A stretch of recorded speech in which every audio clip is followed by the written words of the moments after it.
Hello students, welcome to my channel biology world. तो हम कर रहे थे क्लास 11th का फोटोसिंथेसिस इन हायर प्लांट्स। अब इस चैप्टर के अंदर हमने क्या क्या पढ़ लिया था। तो इस चैप्टर के अंदर हमने बेसिक फोटोसिंथेसिस की इंफॉर्मेशन को देखा था। हमने ये देखा था कि जो फोटोसिंथेसिस होता है वो होता है ग्रीन प्लांट्स के अंदर। ग्रीन प्लांट्स में ग्रीन लीव्स जो होती हैं उनके अंदर होता है फोटोसिंथेसिस। और ग्रीन लीव्स में भी मीजोफिल सेल्स होते हैं। मीजोफिल सेल्स के अंदर होता है क्लोरोप्लास्ट, और क्लोरोप्लास्ट के अंदर होता है grana and stroma. And grana and stroma में हमने देखा था कि ग्रेना में लाइट रिएक्शन होती है एंड स्ट्रोमा के अंदर डार्क रिएक्शन होती है। तो हमने ये basic introduction of photosynthesis last class में देख लिया था। आज हम देखेंगे उसका extension, that is early experiments. तो हम देखेंगे अर्ली एक्सपेरिमेंट्स।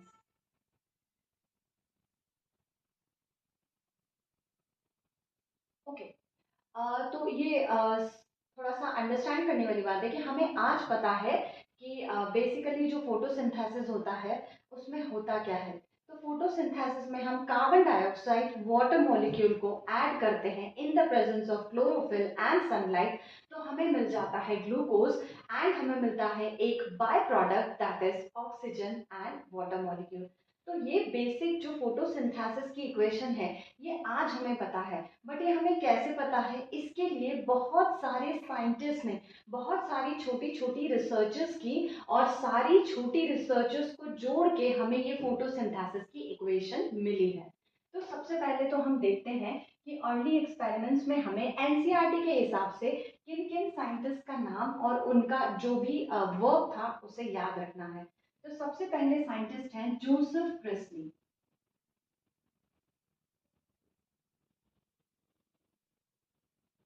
तो first scientist is Joseph Priestley. इन्होंने क्या किया था, तो जोसेफ प्रेस्ली ने डिस्कवर किया था ऑक्सीजन। तो ही डिस्कवर्ड ऑक्सीजन। इन्होंने ऑक्सीजन डिस्कवर किया था 1774 में। अब इन्होंने ऑक्सीजन कैसे डिस्कवर किया था, तो इन्होंने किया था bell jar experiment. Bell jar के अंदर इन्होंने बर्निंग कैंडल रखा था और इन्होंने एक माइस रखा था और उसको कवर कर दिया बेल जार से। थोड़ी देर बाद देखा कि वो माइस भी डाई हो गया और जो प्लांट था माइस भी डाई हो गया और जो कैंडल था वो भी क्या हो गया, बंद हो गया। तो फिर उसके बाद से जोसेफ प्रेस्ली ने क्या किया कि उसी बेल जार के अंदर एक छोटा सा मिंट का प्लांट भी रख दिया। जब उन्होंने मिंट का प्लांट रख दिया तो उन्होंने ये ऑब्जर्व किया कि जो भी चीज एयर में से कौन यूज कर ले रहा था, बर्निंग कैंडल और ब्रीदिंग एनिमल जिस भी चीज को एयर से यूज कर रहे थे, जो मिंट प्लांट था वही एयर में रिस्टोर कर दे रहा था। तो आज हमें पता है कि ऑक्सीडेशन या बर्निंग ऑफ कैंडल के लिए ऑक्सीजन जरूरी है and survival of any animal के लिए भी ऑक्सीजन जरूरी है। तो एयर में से क्या रिमूव हो रहा था, तो एयर में से रिमूव हो रहा था ऑक्सीजन, और उस ऑक्सीजन को कौन रिप्लेनिश कर रहा था, मिंट का प्लांट। तो हमें जोसेफ प्रेस्ली ने ऑक्सीजन की डिस्कवरी की कि ऑक्सीजन प्रोड्यूस होता है फोटोसिंथेसिस से।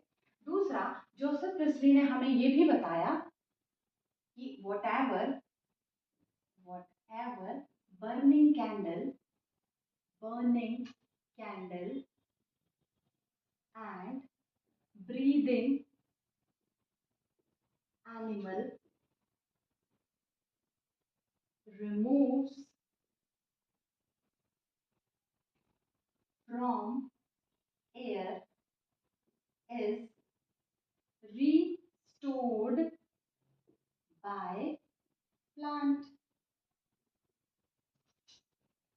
तो उन्होंने ये कहा, जोसेफ प्रिस्ली ने ये कहा कि एयर में से जो भी रिमूव हो गया है उसको रिस्टोर कौन कर रहा है, प्लांट कर रहा है। इन्होंने कौन सा प्लांट लिया था एक्सपेरिमेंट के लिए, तो इन्होंने लिया था मिंट प्लांट। क्या लिया था इन्होंने, मिंट प्लांट। तो ये तो हो गया जोसेफ प्रिस्ली के बारे में। नेक्स्ट साइंटिस्ट है हमारी जैन इंगनहाउस। ओके, तो नेक्स्ट साइंटिस्ट है जैन इंगनहाउस। अब जैन इंगनहाउस ने हमें क्या बताया था, जैन इंगनहाउस ने हमें ये बताया, उन्होंने ये सिमिलर सेटअप लिया और इस सिमिलर सेटअप को उन्होंने एक बार लाइट में रखा और एक बार डार्क में रखा। जब उन्होंने लाइट में रखा और उन्होंने क्या किया कि इस सेटअप के अंदर उन्होंने एक एक्वाटिक प्लांट भी ले लिया। अब एक्वाटिक प्लांट क्या ले सकते हैं हम, तो एक्वाटिक प्लांट तो हम एल्गी ही ले सकते हैं। तो उन्होंने इस सेटअप को एक्वाटिक प्लांट ले लिया एल्गी, और दूसरा उन्होंने इस सेटअप को एक बार लाइट में रखा और एक बार डार्क में रखा। जब उन्होंने लाइट में रखा तो उन्होंने ये ऑब्जर्व किया कि जब हम लाइट में उसे रख रहे हैं तो green part of the plant produce कर रहे हैं ऑक्सीजन। तो ये बात हमें किसने बताई, जैन इंगनहाउस ने। तो जैन इंगनहाउस ने क्या किया, उन्होंने यूज किया सिमिलर सेटअप। ठीक है, तो उन्होंने सिमिलर सेटअप को यूज किया और इन्होंने क्या किया, सिमिलर सेटअप तो यूज किया, ही यूज्ड एक्वाटिक प्लांट। क्या यूज किया इन्होंने, एक्वाटिक प्लांट। अब एक्वाटिक प्लांट क्या होगा, तो एक्वाटिक प्लांट होगा हमारा एल्गे। फिर उन्होंने क्या किया, he kept this setup once in light, once in light and once in dark। ये पूरे सेटअप को एक बार उन्होंने लाइट में रखा और एक बार उन्होंने डार्क में रखा। फिर उन्होंने ये देखा कि जो green part of the plant है, green part of the plant produces oxygen, produces oxygen in the presence of sunlight। कब, in the presence of sunlight। तो उन्होंने ये देखा कि जो green part of the plant है वो क्या करता है, वो प्रोड्यूस करता है, वो प्रोड्यूस करेगा ऑक्सीजन, मतलब वो कर रहा है फोटोसिंथेसिस। और ये फोटोसिंथेसिस हमारा कब हो रहा है, तो ये फोटोसिंथेसिस हो रहा है in the presence of light. तो लाइट की प्रेजेंस में फोटोसिंथेसिस हमारा हो रहा था। अब जो नेक्स्ट साइंटिस्ट हम देखने वाले हैं वो है जूलियस वैन शॉस।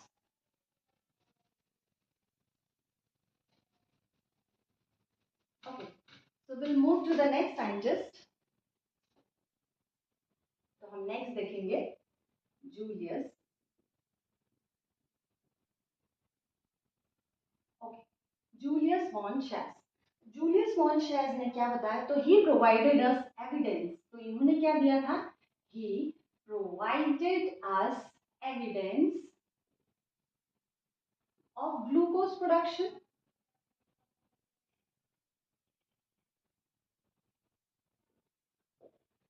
तो जूलियस वॉन शेज ने बोला कि जब फोटोसिंथेसिस होता है तो उसमें प्रोड्यूस होता है ग्लूकोज। तो ग्लूकोज प्रोडक्शन का एविडेंस दिया था जूलियस वॉन शेज ने। इन्होंने ये भी बोला कि जो क्लोरोफिल है, इन्होंने ये भी बोला कि जो क्लोरोफिल है it is present in a structure which is known as chloroplast. तो इन्होंने ये भी बताया कि क्लोरोफिल किस में प्रेजेंट होता है, क्लोरोप्लास्ट में। इन्होंने ये भी बताया कि जो ग्लूकोज होता है, ग्लूकोज को स्टोर करके रखा जाता है in the form of starch. तो ही आल्सो टोल्ड दैट कि glucose is stored in the form of starch. तो ग्लूकोज प्रोड्यूस होता है फोटोसिंथेसिस में। इसका एविडेंस किसने दिया, इसका एविडेंस दिया जूलियस वॉन शेस ने। उन्होंने ये भी बताया कि जो क्लोरोफिल होता है that is present in the chloroplast. उन्होंने ये भी बताया कि जो ग्लूकोज होता है उसी को हम क्या करते हैं, लेटली स्टार्च के फॉर्म में स्टोर करके रखते हैं प्लांट्स के अंदर। तो it was all about the Julius von Sachs. Next scientist के बारे में हम पढ़ेंगे that is T W Engelmann. we'll need a bit space for that।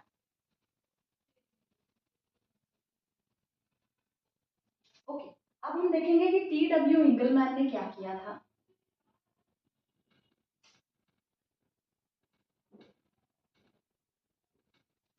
Okay, तो टी डब्ल्यू इंगलमैन ने क्या किया था, टी डब्ल्यू इंगलमैन ने हमें ये बताया था कि एक्चुअली उन्होंने एब्जॉर्प्शन स्पेक्ट्रम के बारे में बताया था।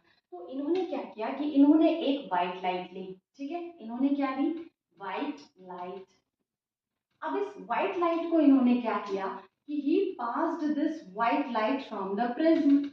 इन्होंने इस व्हाइट लाइट को प्रिज्म से पास किया and he broke this white light into spectral components.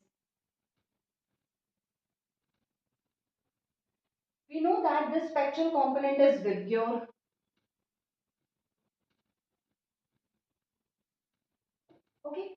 तो ये क्या है, वेबग्योर है। अब हम ये देखेंगे कि ये जो टी डब्ल्यू इंगलमैन थे, इन्होंने क्या किया, व्हाइट लाइट को प्रिज्म से पास किया और फिर व्हाइट लाइट को ब्रेक कर दिया स्पेक्ट्रोरल कंपोनेंट में, और फिर उन्होंने क्या किया, फिर उन्होंने एरोबिक बैक्टीरिया का सस्पेंशन लिया। तो क्या लिया इन्होंने, एरोबिक बैक्टीरिया का सस्पेंशन लिया, ठीक है। और इस एरोबिक बैक्टीरिया में उन्होंने डाला, यहाँ पे तो है हमारे पास एरोबिक बैक्टीरिया, तो ये एरोबिक बैक्टीरिया का सस्पेंशन है, और इसमें उन्होंने डाला ग्रीन एल्गी। क्या डाला, ग्रीन एल्गी। और ये जो ग्रीन एल्गी इन्होंने डाला, ये क्या था, तो this green algae is Cladophora. Okay, तो उन्होंने ग्रीन एल्गी लिया, क्लैडोफोरा।